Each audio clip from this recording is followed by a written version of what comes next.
Hope y'all are doing great today. I know this is a little bit late. Uh, we had a lot of stuff going on this morning, but I hope you guys are doing great today. I want to remind you guys of some things. Game night Thursday night at 6:30 on Zoom. Make sure you guys are available for that. Also, remember our youth work day Saturday, this Saturday at 10 a.m. Make sure you guys are here for that. I know if you watched the video yesterday, I said that the game night would be tonight. I misspoke. I had the wrong day.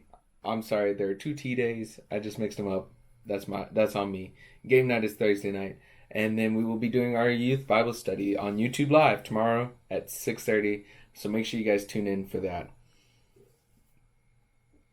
This morning, or well, not this morning, but today's devotion comes to us from Luke chapter 9. And it's Luke chapter 9, verse 23. You guys have probably heard this verse. You probably know this verse. But this is one of those verses that I always think it's always good to just remind people about. So Luke 9, we're going to start in verse 23. And we're going to read through 27. And he said to all, "If anyone would come after me, let him deny himself and take up his cross daily and follow me.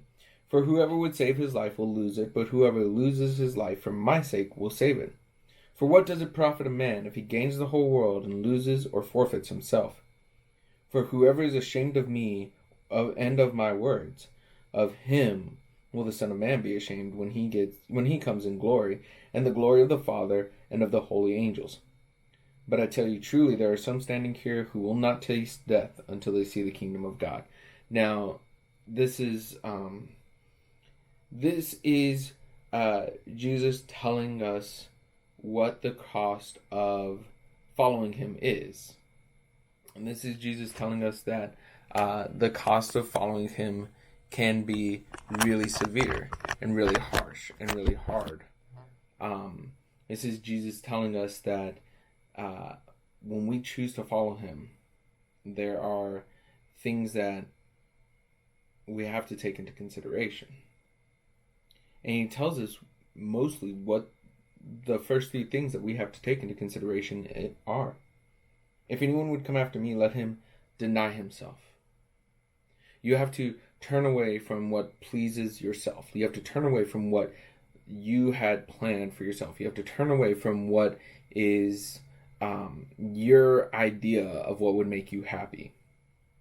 Not that the Christian life is meant to make you miserable, but our idea of what makes us happy may not be the same as what God's idea is for our lives. We have to deny ourselves. We have to deny the pleasures of the flesh. We have to deny ourselves not following after God. Take up his cross daily. Every day, not only do we have to deny ourselves, not only do we have to deny what our flesh wants us to do, not only do we have to deny that part of ourselves, but we have to die to ourselves. We have to take up our cross every day. And then follow him. And when he talks about whoever would save his life will lose it, but whoever loses his life for my sake will save it. What does it profit a man if he gains the whole world and loses or forfeits himself? Jesus is saying, what good is it going to be for you to have temporary popularity, temporary pleasure, temporary satisfaction? What good will it do you to do everything you want to do for your life, but do none of it for my glory? What does it profit a man if he gains the whole world and loses or forfeits himself? There's a saying, it's an old saying, it says, whoever dies with the most toys wins. Way back when, there was a Casting Crowns song that kind of riffed on this saying, and it said, he used to say, whoever dies with the most toys wins, but whoever dies with the most toys still dies.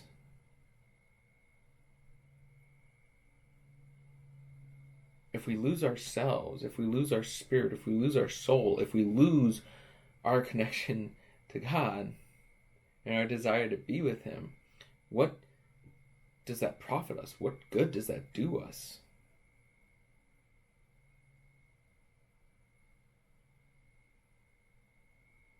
what is that worth to us?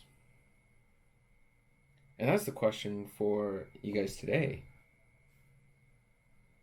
What's worth more to you today? Living a life that is pleasing to God, or as Ephesians says, as Paul says in Ephesians, live according to the purpose of which you are called? Or living out there